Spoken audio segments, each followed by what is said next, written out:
తిరిగి BCN news కి స్వాగతం. కడప జిల్లాలోని రెస్టారెంట్లు, పాల కేంద్రాలు సరైన నాణ్యతా ప్రమాణాలు పాటించాలని ఫుడ్ సేఫ్టీ అధికారులు హెచ్చరించారు. జిల్లా కలెక్టర్ ఆదేశాల మేరకు కడప నగరంలోని పలు కేంద్రాలలో తనిఖీలు నిర్వహించారు. రాజమండ్రిలో జరిగిన కల్తీ పాల నేపథ్యంలో జిల్లాలో అలాంటి ఘటనలు తావివ్వకుండా జిల్లాలోని అన్ని ప్రాంతాల్లోనూ తనిఖీలు నిర్వహిస్తున్నారు. ఇందులో భాగంగా నగరంలోని వై జంక్షన్ వద్ద గల స్పందన పాల కేంద్రంలో ఫుడ్ సేఫ్టీ అధికారి హరిత ఆధ్వర్యంలో తనిఖీలు నిర్వహించారు. ఈ సందర్భంగా కేంద్రంలోంచి పాల శాంపిల్ సేకరించి ల్యాబ్కు పంపించారు.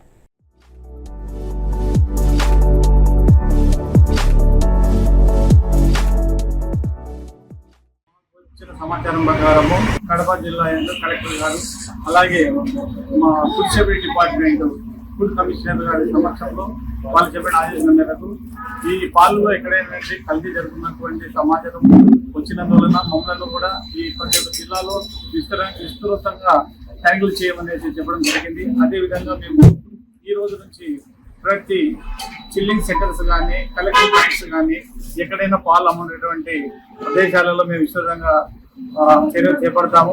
అక్కడ పాల పాయింట్లలో కూడా పాల శాంపుల్స్ కూడా కలెక్ట్ చేసుకుంటాము.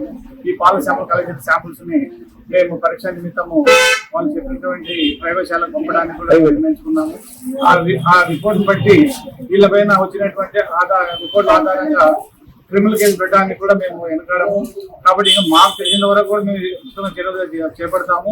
మీ దృష్టిలో ఎక్కడైనా పాలనా కేంద్రాలు మాకు తెలియకుంటే మాకు ఫుడ్ సేఫ్టీ డిపార్ట్మెంట్ కడపలో ఉన్నటువంటి 7th floor ఉన్నటువంటి కడప ఆఫీస్ కూడా ఇన్ఫార్మ్ చేయవచ్చు.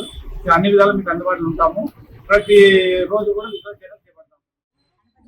కలెక్టర్ వారి ఆదేశాలు మరియు కమిషనర్ ఆఫ్ సేఫ్టీ వారి ఆదేశాలు పాల కేంద్రాలు, తర్వాత చిల్లింగ్ పాయింట్స్, తర్వాత మ్యానుఫ్యాక్చరింగ్ యూనిట్స్ మొత్తం కూడా తనిఖీలు నిర్వహించడం జరుగుతుంది.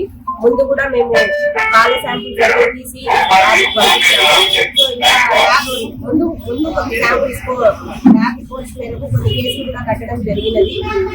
తదుపరి చర్యలు కూడా ఇప్పుడు కూడా శాంపిల్స్, మిల్క్ శాంపిల్స్, తర్వాత దాంట్లో ఏమైనా కల్తీ రాజమహేంద్రవరంలో కల్తీ పాల ఘటన నేపథ్యంలో విశాఖపట్నంలో ఆహార భద్రతా అధికారులు పాల కేంద్రాలపై మెరుపు దాడులు నిర్వహించారు. పాలలోని ఫ్యాట్ శాతం, నీటి కల్తీ, హానికరమైన రసాయనాల వాడకంపై అధికారులు నిశితంగా పరిశీలించారు. సేకరించిన పాల నమూనాలను ల్యాబ్ పరీక్షలకు పంపినట్టు తెలియజేశారు. నిబంధనలు ఉల్లంఘించే డైరీ యజమానులపై కఠిన చర్యలు తీసుకుంటామని అధికారులు హెచ్చరించారు. తెలంగాణలోని నాగర్ కర్నూలు జిల్లా కుమ్మెర మల్లన్న జాతరలో జరిగిన దాడిలో 2 నెలల పసిపాప మరణించిన ఘటనపై బీఆర్ఎస్ వర్కింగ్ ప్రెసిడెంట్ కేటీఆర్ స్పందించారు. నాగర్ కర్నూలులో పర్యటించి బాధిత కుటుంబాన్ని పరామర్శించారు. వారికి న్యాయం చేయాలని డిమాండ్ చేస్తూ నిరసన దీక్షలో పాల్గొన్నారు. కేటీఆర్ తో పాటు మాజీ మంత్రులు శ్రీనివాస్ గౌడ్, లక్ష్మారెడ్డి, మాజీ ఎమ్మెల్యేలు మర్రి జనార్దన్ రెడ్డి, ఎమ్మెల్సీ గోరటి వెంకన్న తదితర బీఆర్ఎస్ నేతలు పెద్ద ఎత్తున తరలివచ్చారు. బాధితులకు సంఘీభావంగా దీక్షలో కూర్చుని ప్రభుత్వానికి వ్యతిరేకంగా నినాదాలు చేశారు. ఇక్కడ జరిగింది మాటలకు అందని మహావిషాదం.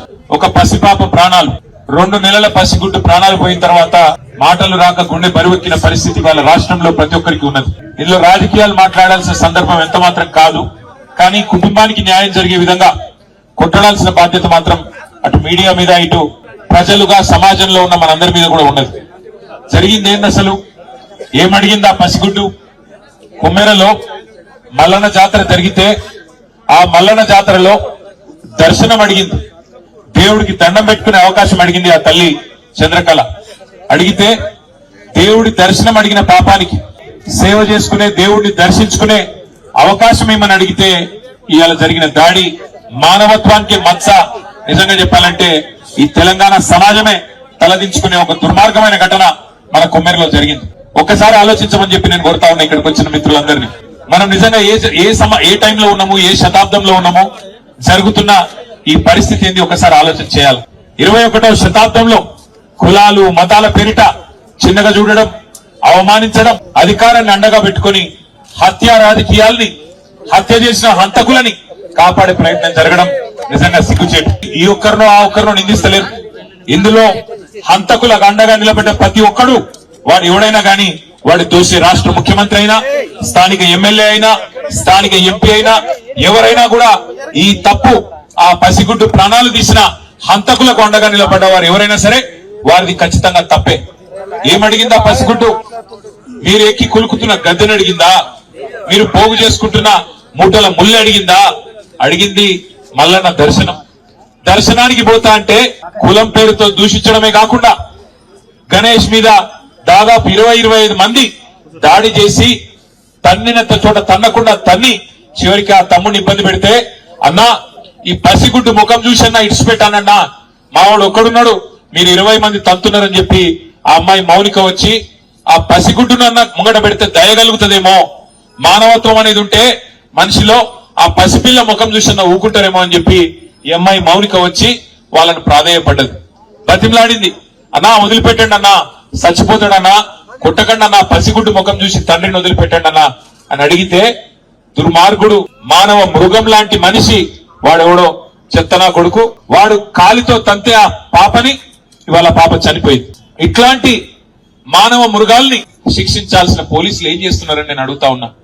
మరి మౌనిక పోయి గణేష్ పోయి మా బిడ్డ మీద దాడి జరిగింది, మా మీద దాడి జరిగింది, దయచేసి కంప్లైంట్ తీసుకోండి అంటే లేదు లేదు మీరు సరిగ్గా రాసియలేదంటాడట. నేను అడుగుతున్నా పోలీస్ అధికారిని, నీకు ఉద్యోగం ఇచ్చింది ఈ రాష్ట్రం, నీకు జీతం ఇచ్చేది ఈ రాష్ట్ర ప్రజలు, రేవంత్ రెడ్డి కాదు, ఆయన తొత్తులు కాదు. నువ్వు చేయాల్సింది సేవ చేయాల్సింది బాధితులకు. ఎవరి మీద అయితే దాడి జరిగిందో వాళ్ళు వచ్చి నీకు షికాయత్ చేస్తే కంప్లైంట్ ఇస్తే అది కరెక్ట్ గా లేదంటవా? తప్పు జరిగితే సుమోటో తీసుకోవాలి. సుమోటో అంటే నియంచట నీవే స్వచ్ఛందంగా తీసుకోవాలి. వాళ్ళు షికాయత్ చేసే అవకాశం కూడా ఇవ్వద్దు. నువ్వే వాళ్ళను ప్రేరేపించి సిగ్గు లేకుండా చేస్తున్న వేసుకున్న యూనిఫామ్ కి విలువ లేకుండా చేస్తున్న ఉద్యోగానికి విలువ లేకుండా పోలీసు అనే ఒక గౌరవం కూడా కోల్పోయే విధంగా ఇవాళ మీరు వాళ్ళని కాపాడే ప్రయత్నం చేస్తున్నారు. ఆ 8 మంది వాళ్ళైతే దాడి చేసిండ్రో వాళ్ళని జైల్లో పెట్టొద్దా? సిగ్గుందా ఈ నాగర్ కర్నూలు పోలీస్ యంత్రాంగానికి నేను అడుగుతా ఉన్నా. వార్తలు ముగించే ముందు ముఖ్యాంశాలు మరోసారి. క్లస్టర్ల విధానంలో పారిశ్రామిక అభివృద్ధికి ప్రభుత్వ ప్రణాళిక. రాష్ట్ర వ్యాప్తంగా 22 పారిశ్రామిక క్లస్టర్లు గుర్తించామన్న మంత్రి నారా లోకేష్. 3 బడ్జెట్లు పెట్టినా ఆడబిడ్డ నిధి ఊసేలేదు. శాసనమండలిలో ఆడబిడ్డ నిధి పథకంపై చర్చలో విమర్శలు గుప్పించిన వైసీపీ ఎమ్మెల్సీ వరదు కళ్యాణి. రాజమహేంద్రవరం కల్తీపాల మృతుల కుటుంబాలకు 25 లక్షల రూపాయల పరిహారం ఇవ్వాలి. వైసీపీ అధికార ప్రతినిధి మాజీ ఎంపీ మార్గాని భరత్ డిమాండ్. తెలంగాణలోని కుమ్మెర జాతర ఘటనలో మృతి చెందిన పసిపాప కుటుంబానికి కేటీఆర్ పరామర్శ. బాధిత కుటుంబానికి సంఘీభావంగా నిరసన దీక్ష.